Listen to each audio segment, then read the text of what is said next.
সামনেতে ইসলামের বিজয় দেখতে চায় না ভাষণের মুসলমান কে কে দেখতে চান দু হাত তুলে পাল লাগায় দেখান লিল্লাহে তাকবীর দিন ইসলাম জামাত ইসলামী বাংলাদেশ ছাত্র শিবির বাংলাদেশ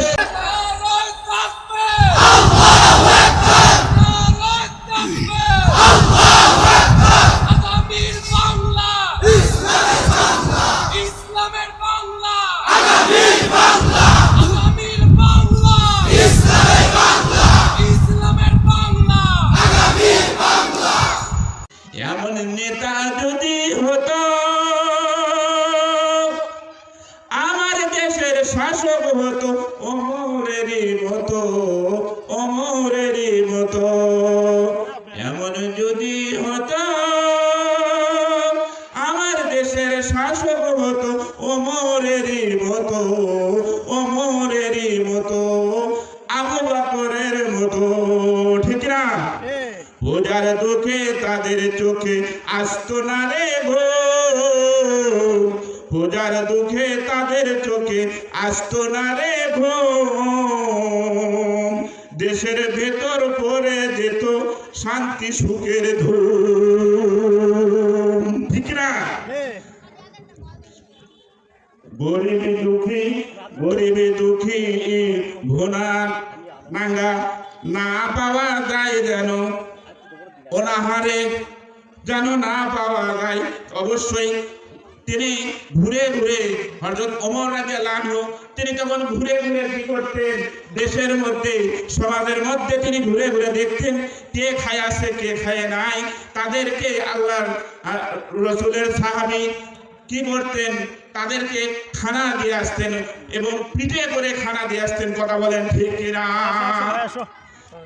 এমন যদি হতো আমার দেশের শাসক হতো ওমরেরই মতো আবু বকরের মতো জনগণের খোঁজ খবর নিত রাত দুপুর ঘুরে দেখতো কি কেউ আছে অনাহারে জনগণের খোঁজ খবর নিত রাত দুপুরে ঘুরে দেখতো কে কেউ কি আছে অনাহারে আমার দেশের মা বোনেরা লাঞ্ছিত হতো না আমার দেশের কৃষক শ্রমিক বঞ্চিত হতো না ধনী গরিব সবাই মিলে ভালোবাসায় জীবন কি করত ফিরে পেত এমন যদি হতো আমার দেশের শাসক হতো আমার দেশের নেতা হতো ওমরেরই মতো আবু বকরের মতো এমন যদি হতো আমার দেশের শাসক হতো ওমরেরই মতো কোরআনুল কারীমের সূরা বনী ইসরাঈল ৭১ নম্বর আয়াত আপনাদের মাঝে তেলাওয়াত করেছি এবং রাসূলের হাদিস বুখারী ও মুসলিম শরীফ থেকে হাদিসের কিছু অংশ এর উপরে কিছুক্ষণ সময় বয়ান রাখার চেষ্টা পাবো আমার তৌফিক ইল্লা বিল্লাহ না কোনো সমস্যা আছে এখনো অনেক জায়গা কি হচ্ছে ঠেলাঠেলি হচ্ছে কথা বলে ঠিক কিনা তাই আল্লাহ রাব্বুল আলামিন বলেন নেতা হলো দুই প্রকার কয় প্রকার নেতা হলো দুই প্রকার একটি হলো নামাজি নেতা আর একটি হলো বেনামাজি নেতা কথা বলেন ঠিক কিনা আর একটি হলো সুদখোর নেতা আর একটি হলো সুদ মুক্ত নেতা কথা বলেন ঠিক কিনা আবার নামাজও পড়ে সুদও খায় এরকম নেতা আছে না নাই নেতার কথা কোরআনুল কারীমের মধ্যেও আছে হাদিসেও আছে, কথা বলেন ঠিক কিনা?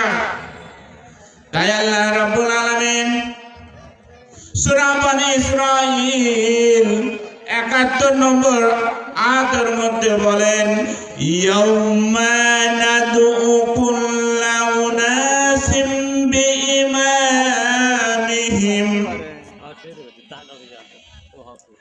আল্লাহ তাআলা ডাক দিয়ে বলবে কিয়ামতের দিন, এ তোরা কে কে আসো, তোমরা কোন নেতার অনুসরণ করে আসছো? আজকে তো নেতা এমনও নেতার নেতা, হাইরে নেতার নেতা, কথা বলে ঠিক কিনা? এমন নেতা রয়েছে নামাজ নাই কালাম নাই, এই ধরনের নেতা আছে না নাই? তার পাশে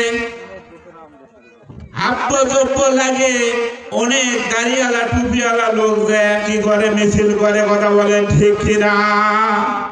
আল্লাহ রাব্বুল আলামিন কিয়ামতের দিন ডাক দিবে যে তোমার আপন আপন নেতা পেছনে দাঁড়াও, ফামানুতিয়া কিতাবাহু। সুতরাং যে নেতার ডান হাতে আমলনামা দেওয়া হবে, তার পেছনে যত উম্মত থাকবে সবাই বিনা হিসেবে চলে যাবে জান্নাতে।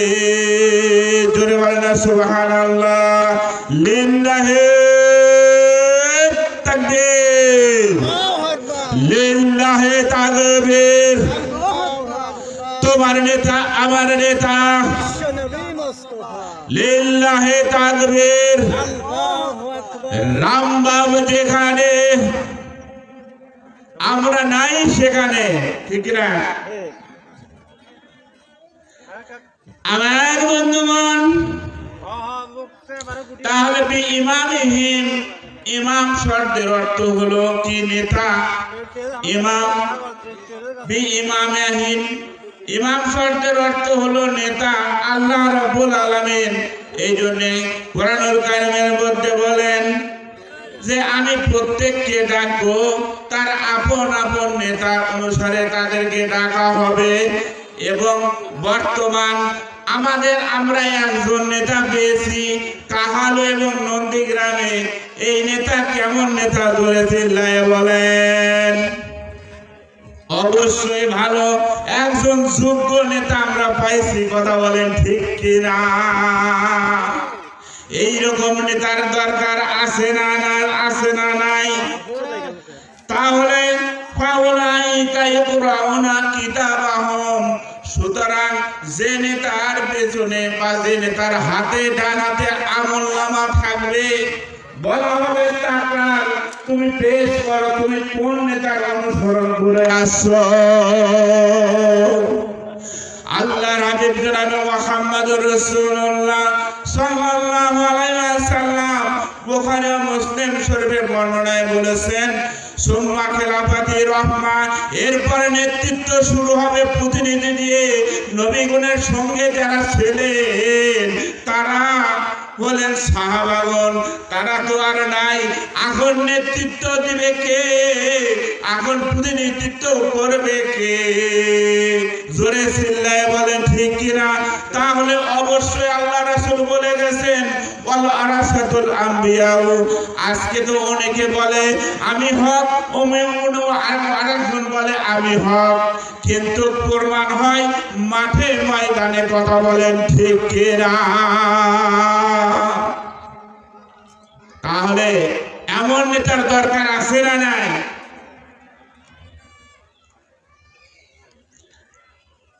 তাহলে সুম্মা খিলাফাতি রহমান, এরপর নেতৃত্ব শুরু হবে প্রতিনিধি দিয়ে। এমন একজন প্রতিনিধি আমরা পাইছি, অবশ্যই আল্লাহর রহমতে আমরা পাইছি, কথা বলেন ঠিক কিনা? কারণ এই বগুড়া জেলা ৬টি বা ৭টি আসন, তার মধ্যে সর্বদিক দিয়ে সর্বশ্রেষ্ঠ সর্বশিক্ষিত ব্যক্তি হলো ডক্টর মোস্তফা ফয়সাল পারভেজ ভাই, কথা বলেন ঠিক কিনা? আমরা ইনশাআল্লাহ তাকে আমরা বিজয়ী করেই ঘরে ফিরবো, কথা বলেন ঠিক কিনা?